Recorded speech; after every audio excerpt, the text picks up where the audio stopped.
எக்கால துனி. எக்கால துனியோடே அவரை துதியுங்கள்.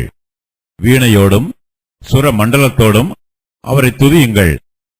தம்புரோடும் நடனத்தோடும் அவரை துதியுங்கள். யாழோடும் தீங்குழலோடும் அவரை துதியுங்கள்.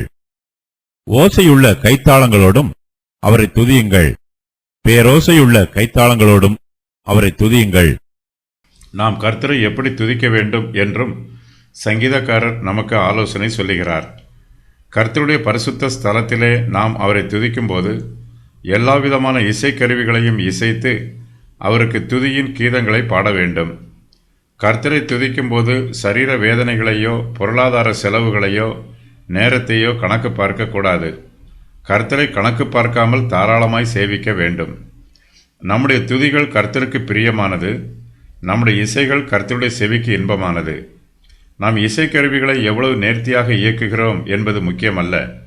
நாம் கர்த்தரை துதிக்கும் பாடல்கள் நம்முடைய இருதயத்தின் ஆழத்திலிருந்து வர வேண்டும். நம்முடைய முழு ஆத்மாவும் முழு இருதயமும் முழு பலத்தோடு கர்த்தரை துதிக்க வேண்டும். நாம் கர்த்தரை துதிக்கும் போது விசுவாசத்தோடு துதிக்க வேண்டும். நம்முடைய விசுவாசம் பலமுள்ளதாய் இருக்கும்போது நாம் பாடுகிற துதியின் பாடல்களும் பலமுள்ளதாய் இருக்கும்.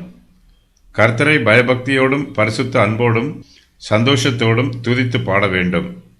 நாம் கர்த்தரை துதிக்கும் போது நம்முடைய முழு நம்பிக்கையையும் இயேசு கிறிஸ்துவின் மீது இருக்க வேண்டும். இந்த உலகத்தில் அந்தகார சக்திகள் உள்ளன.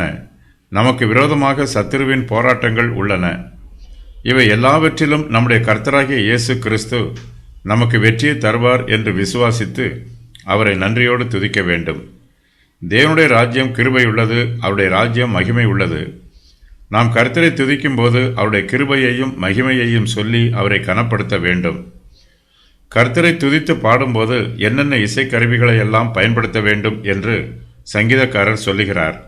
அவையாவன எக்கால துனி, வீணை, சுரமண்டலம், தம்புரு, யாழ், தீங்குழல் என்பனவாகும். நாம் கர்த்தரை துதிக்கும் போது நடனத்தோடும் ஓசையுள்ள கைத்தாளங்களோடும் பேரோசையுள்ள கைத்தாளங்களோடும் அவரை துதிக்க வேண்டும். கர்த்தரை துதிக்கும் போது நாம் பலவிதமான வாத்திய கருவிகளை பயன்படுத்தலாம். இந்த வாத்தியங்கள் எல்லாம் இசைந்து சீராக இயங்க வேண்டும். ஒன்றுக்கொன்று முரண்பாடு இருக்கக்கூடாது. ஒன்றுக்கொன்று உதவியாக இருந்து கர்த்தருடைய கீதத்தை இனிமையாக பாடுவதற்கு ஆதரவாய் இருக்க வேண்டும். நாம் கர்த்தரை துதிக்கும் போது ஏக சிந்தை உள்ளவர்களாய் இருந்து ஒரே வாயினால் அவரை மகிமைப்படுத்த வேண்டும் என்று அப்போஸ்தலர் பவுல் சொல்லுகிறார். நீங்கள் ஒருமனப்பட்டு நம்முடைய கர்த்தராகிய இயேசு கிறிஸ்துவின் பிதாவாகிய தேவனை ஒரே வாயினால் மகிமைப்படுத்தும்படிக்கு பொறுமையையும் ஆறுதலையும் அளிக்கும் தேவன் கிறிஸ்து இயேசுவினுடைய மாதிரியின்படியே நீங்கள் ஏக சிந்தை உள்ளவர்களாய் இருக்கும்படி உங்களுக்கு அனுக்கிரகம் செய்வாராக. ரோமர் 15:5-6. கர்த்தரை துதிக்கும் போது பயன்படுத்தப்படும் வாத்தியங்கள் எக்காலம், வீணை, சுரமண்டலம், தம்புரா, நடனம், யாழ், தீங்குழல், ஓசையுள்ள கைத்தாளங்கள், பேரோசையுள்ள கைத்தாளங்கள், சுவாசமுள்ள யாவும்.